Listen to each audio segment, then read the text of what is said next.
안녕하십니까. 저작거리에서 바라본 20세기에서 오늘 1946년 카잔차키스 그리스인 조르바와 베이컨의 회화 1946입니다. 1946년에 독일 니른베르크에서 전범 재판이 시작이 되죠. 그리고 처칠이 철의 장막이라는 표현을 사용하기 시작합니다. 이탈리아 여성 참정권 또 시작이 되네요. 그리고 아르헨티나에서 후안 페론이 대통령에 취임합니다. 1946년 그리스 작가 니코스 카잔차키스가 소설 그리스인 조르바를 출간하죠. 이 소설은 세계적으로 널리 알려져서 카잔차키스를 그리스 작가 중 가장 많이 다른 언어로 번역된 작가로 만드는데 일조한 작품입니다. 이 작품의 매력은 본문 중 다음과 같은 부분이 잘 말해주고 있죠. 나는 어제 일어난 일을 생각 안 합니다. 내일 일어날 일을 자문하지도 않아요. 내게 중요한 것은 오늘 이 순간에 일어나는 일입니다. 나는 자신에게 묻죠. 조르바, 지금 이 순간에 자네 뭐 하는가? 잠자고 있네. 그럼 잘 자게. 일하고 있네. 잘해보게. 여자에게 키스하고 있네. 조르바, 잘해보게. 키스할 동안 딴 일, 일랑 잊어버리게. 이 세상에는 아무것도 없네. 자네와 그 여자의 키스밖에는. 키스나 실컷 하게. 예. 카잔차 키스는 저작거리 한복판에서 정치적으로 민족주의적 사회주의자의 역할과 종교적으로 초월주의적 영성주의자의 역할을 함께 껴안고 가려 합니다. 카잔차키스가 1935년에 한 말입니다. 가면만 보는 자에게는 화가 있을지어다. 가면 뒤에 숨겨진 것만 보는 자에게 화가 있을지어다. 완벽한 광경은 동시에 보는 것. 달콤한 가면과 그 뒤에 숨겨진 가증스러운 얼굴이 자신의 내면에서 조화를 이루는 것. 즉 자연에서 알려지지 않은 새로운 합의를 창조하는 것. 그리고 삶과 죽음을 이중의 피리처럼 능숙하게 연주하는 것. 예, 그래서 그의 묘비명이 나는 아무것도 바라지 않는다. 나는 아무것도 두려워하지 않는다. 나는 자유인이다. 입니다. 듣기에 인도의 구루 오쇼 라지니시의 아슈라암에 가면 조르바 입상이 세워져 있다 합니다. 라지니시의 말입니다. 조르바와 선명상은 서로 적대적인 것이 아니다. 조르바는 선명상에 녹아 들어올 수 있다. 그리고 그때에서만 둘이 다 완전해질 것이다. 나는 조르바가 붓다가 되길 바라며 그 반대도 마찬가지이다. 이제 조르바가 명상을 시작할 때가 되었다. 그리고 명상에 몰두한 수행자들이 바깥 세상과의 단절을 멈출 때가 되었다. 하빌에서만이 궁극적 연락이 가능하며 그때 비로소 그대는 고향에 이르게 될 것이다. 카잔차키스가 오쇼의 조르바 붓다라는 표현에 대해 어떻게 생각할지는 미지수이지만 카잔차키스 자신 세상을 떠나기 1년 전인 1956년 붓다라는 희곡을 발표합니다. 이미 20년대부터 붓다를 작품화하려는 구상을 시작하여 우여곡절을 거쳐 1949년 양쯔강이란 제목으로 영화 시나리오를 탈거했다가 최종적으로 1956년 붓다라는 희곡으로 정리되죠. 그가 이 작업에 본격적으로 몰두하게 된 직접적인 계기는 1940년 그리스를 침공한 무솔리니 군대를 영웅적으로 격퇴한 그리스 군대가 1941년 나치의 군화발에 속절없이 무너질 때 그가 경험한 내적 허망함이라 합니다.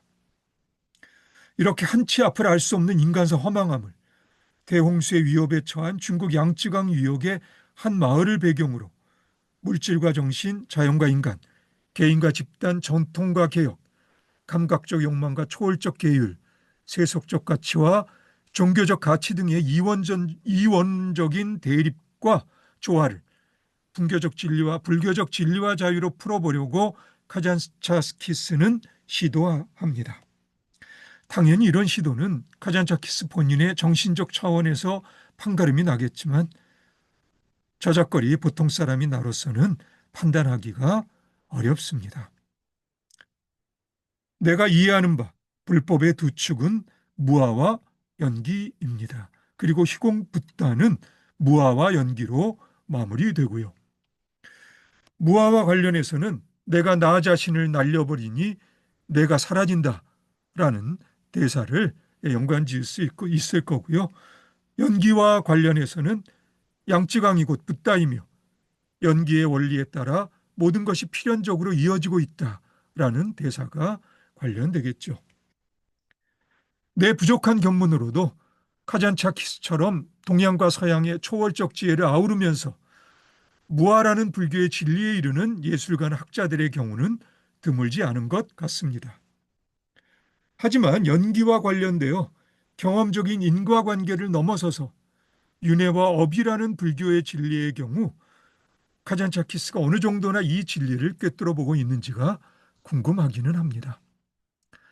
뿐만 아니라 출세간적 진리법인 윤회와 업이 어떻게 세간의 세속적 진리법과 합일되어 갈 수 있는지 카잔차키스나 조르바 붓다를 외치던 라지니 씨의 생각이 궁금하기도 하고요. 1944년 아일랜드에서 태어난 영국 미술가 프랜시스 베이컨은 십자가 책형의 기단에 있는 인물들의 세 가지 습작을 발표해서 영국 미술계에 강렬한 인상을 줍니다. 본인 자신도 화가로서 자신의 커리어에 있어 출발점으로 간주하는 작품이기도 하고요. 이어서 1946년 그는 회화 1946을 발표합니다. 그의 작품들 중에서는 그래도 전통적인 회화에 가까운 절제와 균형이 적어도 내 경우에는 감지되는 이 작품은 영국을 넘어서 유럽 대륙에까지 그의 영향력을 확인시켜 줍니다.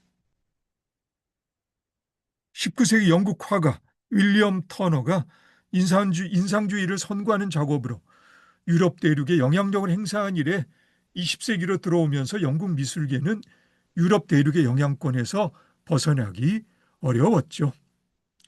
이제 프랜시스 베이컨의 등장으로 영국 미술계는 일방적인 영향권에서 벗어날 수 있습니다. 영국의 미술평론가 존 러셀의 말입니다.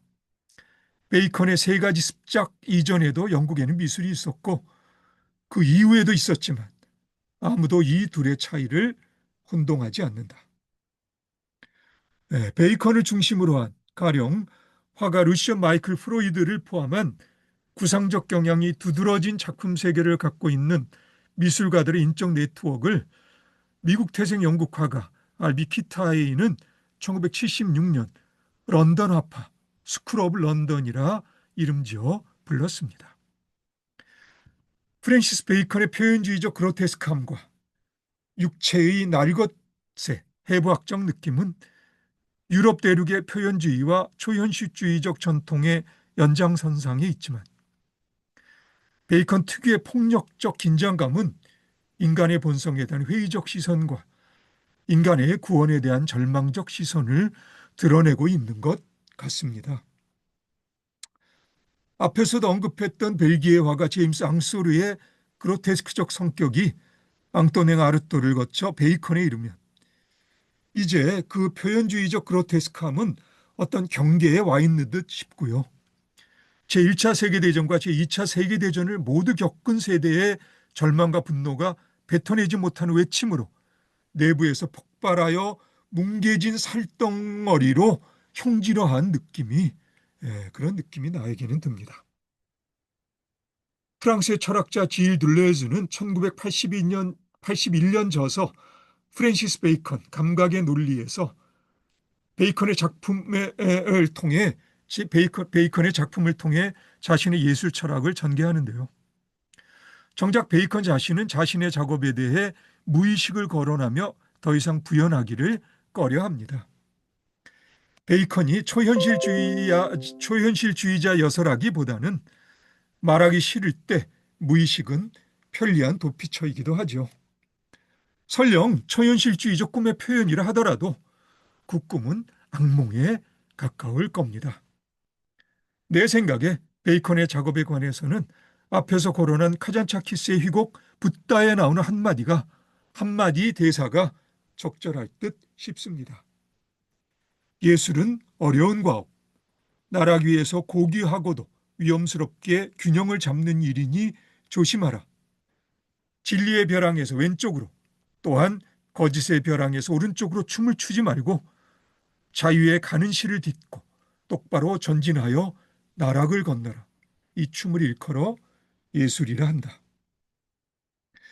베이컨의 친구였던 화가 그레이엄 서덜런드가 1946년에 그린 십자가형이나 십자가에서 내려지는 그리스도 또는 가시나무새에서 묘사된 날카로운 가시 정도가 제1차 세계대전과 제2차 세계대전을 경험한 저작거리에서 보통 사람들의 절망과 분노가 표출되는 방식이라고 한다면 베이컨의 뭉개진 살덩어리는 확실히 그 시선에 내포된 분노라는 점에서 과격한 측면이 있습니다.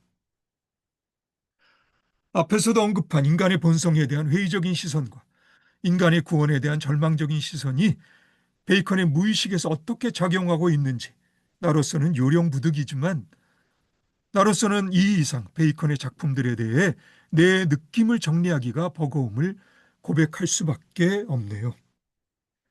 그레이엄과 동갑내기 연구개화가 존 파이퍼는 제2차 세계대전 중 공식 전쟁화가로서 공습으로 폐허가 된 대성당이나 건물 등을 그렸는데요. 그가 1943년에서 1950년에 걸쳐 북웨일즈에 위치한 스노도니아 국립공원을 중심으로 산악지대의 풍경을 대상으로 작업한 그림들은 의도적인 자연 미화 등과는 상관없이 인간 세상 저작거리의 소란스러움과 번다함과는 다른 성격의 세상을 보여줍니다. 존 파이퍼의 말을 인용하겠습니다. 나는 그때 내가 이제 비로소 처음으로 산들을 바라보고 있다는 것을, 그리고 어느 누구도 그렇게 산들을 바라본 적이 없었다는 것을 느꼈다. 예, 그럼 오늘 언급한 그림들을 함께 볼까요? 예, 이 그림이 십자가 책형에 기단에 있는 인물들의 세 가지 습작, 프랜시스 베이컨의 1944년 그림입니다. 예, 처음 이 그림을 접한 사람들은 좀 충격을 받았겠죠. 예, 기묘한 느낌의 그림입니다. 그리고 이 그림이 1946년, 회화 1946입니다. 예, 비교적 전통적인 회화의 균형과 절제가 느껴집니다마는 그래도 뭔가 심상치 않은 느낌이 강하게 작용하고 있죠. 예.